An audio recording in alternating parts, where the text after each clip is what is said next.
This is Talk Business and Politics with Roby Brock. And welcome to the program. I'm Roby Brock. As always, we appreciate you tuning in. I am joined this morning by first-term Republican Congressman French Hill. He represents the 2nd District of Arkansas. Good to have you back on. A pleasure. Thanks. You look almost tanned and rested, as if you've been to Laredo, Texas, around the border of Mexico this past week or so. Yeah. You are exploring and trying to educate yourself about what's going on with illegal immigration and the whole chaos around the U.S.-Mexican border.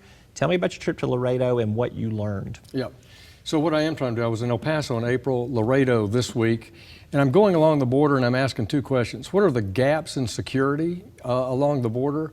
What are we doing right? What are we doing wrong? Are we working well with local governments like county sheriffs, county judges, and state officials? And then also the impact on trade, particularly at a place like El Paso or Laredo where you have big trade impact. Laredo, to the shock of many, is the 2nd largest port in the country. I did not Second know that. only to Los Angeles and Long Beach. Surprising fact, but nonetheless important. So every day, 25,000 trucks are crossing that border and 17,000 pedestrians legally for commerce. What's different in Laredo at the border than, say, El Paso? Is there a big difference? Yeah, well, El Paso has a big no man's land and has the famous fence that we hear so much about that's super tall and long and has sensors and has a road built all along the border. And it's got what I would say is a big sort of international no man's land there at El Paso. And there's no water in the river at the Rio Grande at El Paso. At Laredo, there's water in the river and you're in an urban area of 1.2 million people. And so the river is the boundary at Laredo. They do not have a fence structure that we hear so much about. Interesting. So I know you're still doing your homework and you have other trips planned, but have you seen some things already that you say, that's a priority, that is something that we need to address right away? Yeah. Well, I do think it's unique to each area, which is why I'm trying to do the trips. But in Laredo, what I noticed was cameras mounted on towers along the river would be very helpful to use technology, have that go into a command center to be a better way to monitor traffic on the river as opposed to trying to do it by manpower. They have cameras, but there are just a lot of gaps. And outside that city is very mountainous and rugged terrain, and it probably needs what's called an aerostat, which I learned about, which is a tethered balloon with a super high-tech 360 camera and digital system that includes night vision as well as daytime, and that would be a powerful technology enhancement. Another policy issue I want to talk to you about, because I know you've got a passion for this, and that is the House voted to pass basically an embargo against oil exports, crude oil exports leaving the country. This dates back to the 1970s in terms of the history of where this comes from. The president says he's going to veto this. Basically, environmental objections seems to be where I've read is where he's coming from on this. You don't have the votes to override a presidential veto based on the House vote, so do you pass it and send it along to him, and then what? Well, we have passed it, and it lifts the ban on our crude oil exports put in place by Gerald Ford and in the Jimmy Carter days of gas lines. And what it said was we had a shortage of petroleum in North America then. Now we have a surplus. And it was my view, and I think a lot of members in the House and in the Senate, Lisa Murkowski from Alaska is the leader on that subject in the Senate, that if we are able to export crude and export liquefied natural gas to our Asian partners and our partners in Europe, it's actually a national security benefit to let Europe not be dependent on Russian gas or Middle Eastern oil.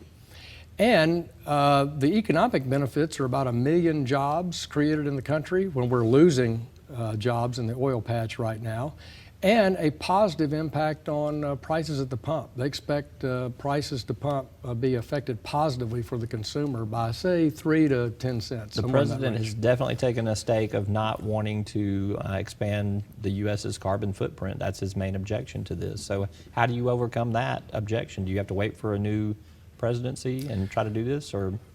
Well, I think it's the right economic policy. And if the president objects to it, he can veto the bill when it comes to him. But I think setting that contrast between jobs in America and a national security benefit and a benefit to consumers that's what we're in Congress to do, to try to pass bills that promote our economy. You think you got the winning argument on that Hey, one? I do. All right, we're going to take a quick commercial break. You'll stick around. I want to talk some pure politics with you after this. We're going to have more with Congressman French Hill right after this.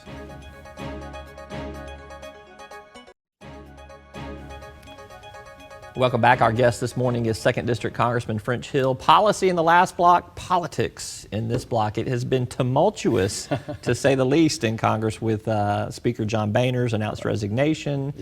You've had Kevin McCarthy bow out of the race now. And so here's my questions. Okay, I'm going to rattle them all into one great big question here, and then we're going to address them. How did it go down? What was your reaction when you learned all of this? What do you think of McCarthy's quick exit? Who do you see as viable, and what do you hope happens? Well, great questions.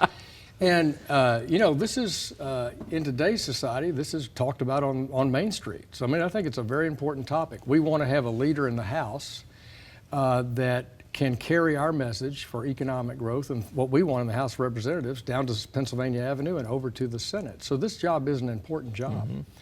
I was surprised that Kevin McCarthy dropped out, so I shared that surprise. And it has created a vacuum where it was thought by many that Kevin McCarthy would have the votes and be elected Speaker of the House. By both Democrats were surprised and Republicans were surprised.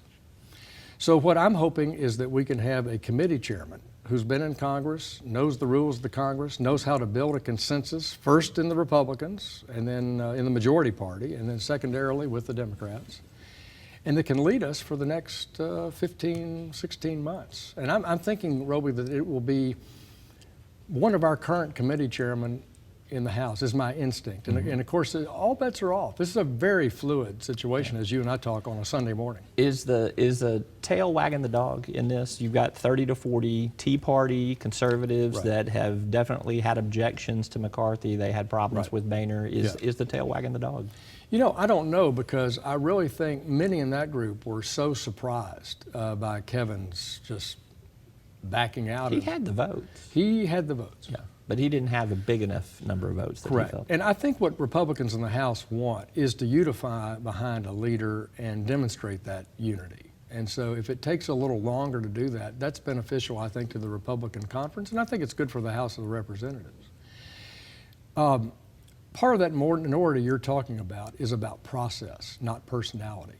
There's some personality aspect of it. They want somebody who's a good communicator, who will take the House's message loud and clear to the Senate and down to the executive branch.